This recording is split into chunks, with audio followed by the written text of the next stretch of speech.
Hi everyone, thank you for tuning in. I'm your instructor Joy. Let me first play a tune for you.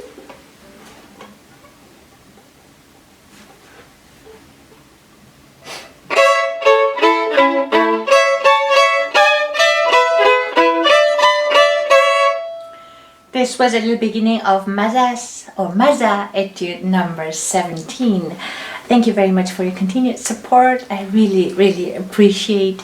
So today we're going to talk about how one could practice double stops. Double stops as soon as you pass the beginner level, when you're about in the middle of the intermediate, you're supposed to be introduced to a double stop technique, which involves multiple things.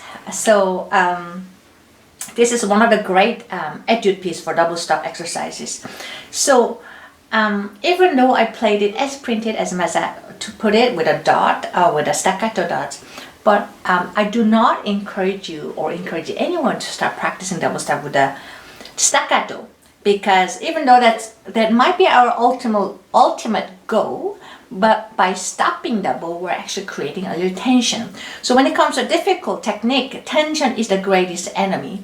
So you have to do everything to get rid of the tension, so that by the time when you're a little more practice with a little different bow stroke, such as staccato or martelli, you can still keep the relaxed both hands technique.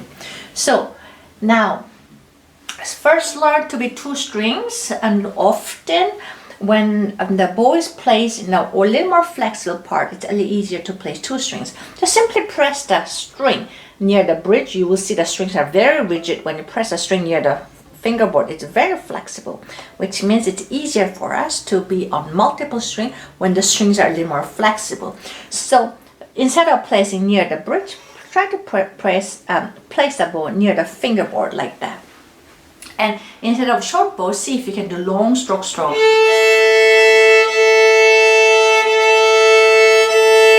Here, make sure we're not pressing it hard, but rather just place the bow in right angle, and then the height of adjustment constantly adjusts. That may have worked near the frog, but you have to keep raising your elbow in order to stay in both strings, and the reverse happens. So make sure the elbow height is constantly adjusted, and I mentioned a lot of those in other videos. So this, let's say you already know how to play double strings, you already know somewhat how to play multiple stops, on and on like that. So you're practicing this double stop etude, this or any other repertoire pieces. The key is this one. First, you have to know how to hear the double stop correctly using just intonation. Whenever you're playing multiple voices, whether it's double stop, triple stop, or quadruple stops, there's always one, sometimes two important notes that leads the whole harmony, which we call it melody line or primary voice. Whatever it is, there's a leader or important note within those multiple notes. You need to find that one. Let's say here we're going to treat the upper line as a primary one.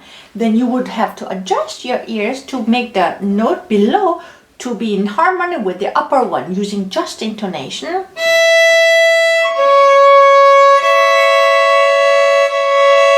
If I play the C sharp alone, it may be in tune, but if I play together, it's not quite in tune. What I have to do is I have to adjust the bottom intonation to be in tune with open D. In this case, I have to roll my finger a tiny bit to make it a little higher.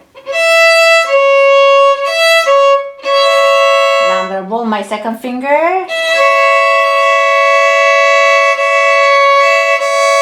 Now I'm in tune. Notice all I have to do is just roll slightly. Sometimes it's the other way around, it's not always that one. Such as that one. Listen to that one. C sharp first, then A. Play a couple times until you hear perfect harmony. When it's in tune, all of a sudden the sound opens up. You hear this huge resonance. Sometimes you hear overtone of it too when you use fast bow speed. I hear the overtone. I'm not sure if the camera is catching it. So you should be able to hear it. If you cannot hear overtone, all of a sudden sound opens up same way when you tune the open, the perfect fifth too. I'm just realizing my violin is like arrow too. So then now once you're done, once you know how to listen to the perfect intonation, once you know how to play on both strings, then now, this is an important step a lot of violinists miss.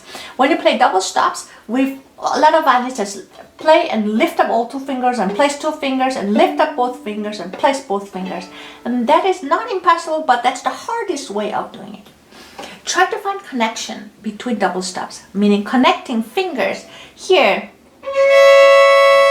And I can use same fingers to connect to the next one. Now second finger is my connecting finger. Now I'm connecting from 4 to 1. 1, 2, 3. Make sure you find the connecting finger. That way you can shift from one double stop to the next, not lifting it and placing it every time, which is basically very, very hard.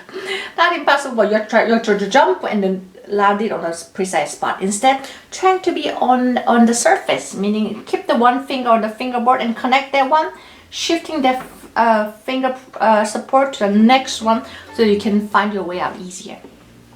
This comes very easily when you simply practice this way. So instead of practicing double stop as is, play each double stop twice, and the second time you slur to the next. By doing that one, the left hand naturally find its connection. Make sure here you should not stop the bow. The bow has to continue, which will force left hand to keep the finger on the fingerboard. Now also find a way to connect it like this. Play again, then connect. Then listen to a perfect intonation. If you're not happy, play again until you're happy. Play again, then connect. Good. Then again.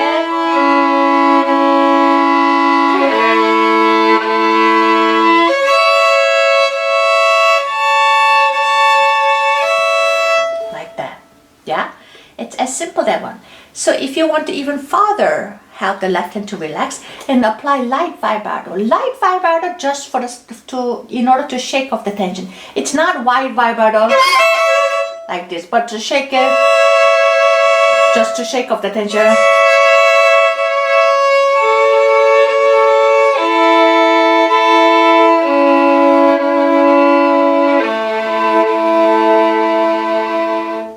Make sure always give yourself enough time to relax left hand and to listen to each double stops carefully and with wide open ears. I hope this video was helpful. I wish you all happy practicing and hope to see you again. Thank you for watching. Bye-bye.